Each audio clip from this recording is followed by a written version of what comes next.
சமீப காலமாவே தமிழ் சினிமா ரசிகர்களுக்கு அதிர்ச்சி கொடுக்கிற வகையில தான் சினிமா ஆளுமைகள் தொடர்ந்து இருந்துட்டு வந்தாங்க. சில வாரங்களுக்கு முன்னாடி தான் இயக்குனர் பாரதிராஜா மறைந்தாரு. இதை தொடர்ந்து நடிகரும் இயக்குனருமான பாக்யராஜ் இப்போ பாடகி ஜானகி அம்மாவும் காலமாகியிருக்காங்க. ஜானகி அம்மாவுடைய இறுதி சடங்கு மைசூர்ல தான் நடந்துச்சு. அப்போ உங்களுடைய பேத்தி அப்சரா தான் இறுதி சடங்குக்கு முன்னாடி நின்று செஞ்சாங்க. அப்போ செய்தியாளர் கிட்ட தன்னுடைய பாட்டி பத்தியும் பேசியிருந்தாங்க. ஆனா அந்த வீடியோவை பார்த்த சிலரும் பாட்டி இறந்திருக்காங்க, பேத்தியோட கண்ணில் ஒரு சொட்டு கண்ணீர் கூட இல்லையே, எப்படி இவ்வளவு சாதாரணமா பேச முடியுதுன்னு சோசியல் மீடியால பலரும் பலவிதமா பேச ஆரம்பிச்சாங்க. இதை தொடர்ந்து தான் அப்சராவும் ரொம்பவே உருக்கமா பேசினாங்க.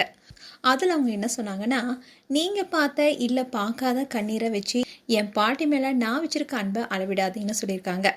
அதோட அவங்களுடைய வாழ்க்கையில் நடந்த சோகமான கதை பற்றியும் சொல்லியிருக்காங்க. அதாவது அப்சராவுடைய அக்கா வர்ஷா கடந்த 2023 ஆகஸ்ட் மாதம் தான் உயிரிழந்தாங்க. அக்கா தான் பாட்டி மேலே ரொம்பவே பாசமாக இருப்பா. இந்த உலகத்திலேயே என் பாட்டிக்கு ரொம்பவே பிடித்தவங்கன்னா அது எங்கள் அக்கா வர்ஷா தான். 2 பேரும் ஒரே மாதிரியானவங்க. அவங்களுக்கு இடையே தனியான புரிதல் இருந்துச்சு. இன்னைக்கு நான் இருந்த இடத்துல பாட்டிக்கு இறுதி சடங்கு செய்ய வேண்டியது என்னுடைய அக்கா வர்ஷா தான். அக்காவை இழந்த சோகத்தில் இருந்து இன்னுமே முழுமையாக வெளி வரல. ரொம்பவே எமோஷனலாக தான் இருக்கும்.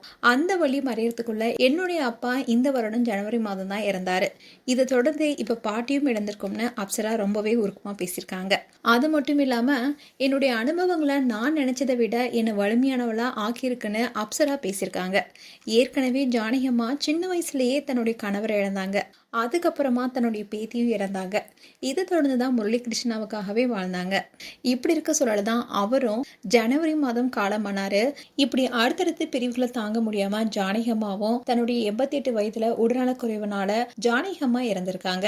இப்படி இருக்க சூழல குடும்பத்தினர் அழலன்னு சொல்றது எந்த வகையில நியாயமா இருக்கும்? அவங்க குடும்பம் ஏற்கனவே வேதனையில இருக்கும்போது உடல்நலக் குறைவினால கஷ்டப்பட்டு ஒருத்தவங்க இந்த உலகத்தை விட்டு போயிருக்காங்க.